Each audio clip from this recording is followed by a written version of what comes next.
Prime Minister Mark Carney made sure to let Canadians know big news is coming following his trip to strengthen energy ties with Europe. Our government is in the process of unleashing $500 billion of investment in energy infrastructure, port infrastructure, particularly intelligence infrastructure as well, with AI. The Prime Minister specifically mentioned how the investment would open enormous LNG opportunities, among others. He pointed to the ports of Montreal and the build of essentially a new port in Churchill, Manitoba to start, which raises the question, what about maritime ports? I strongly support natural gas development, liquefaction, and export from Eastern Canada. The Americans are making money off our gas instead of letting great Eastern Canadian pipe fitters, welders, and electricians build liquefaction facilities and ship it off directly. There is a liquefied natural gas facility in New Brunswick, St. John LNG.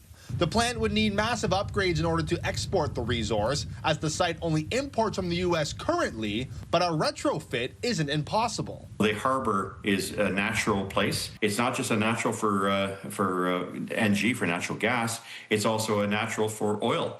So there's a number of benefits that we could see dramatically if the investment is made, if the government is serious. Canadians for Affordable Energy President Dan McTagg says the decision is a no-brainer, adding the Eastern Shore could be ready in just a few years to start shipping overseas. The country began its expansion by the ports in Atlantic Canada. It began its early days, and those ports, I think, are going to be very much a route to the future. Todd, Dan McTagg says an investment into LNG, among other resources, would benefit Canadians across the country, create thousands of jobs, and even help strengthen the Canadian dollar.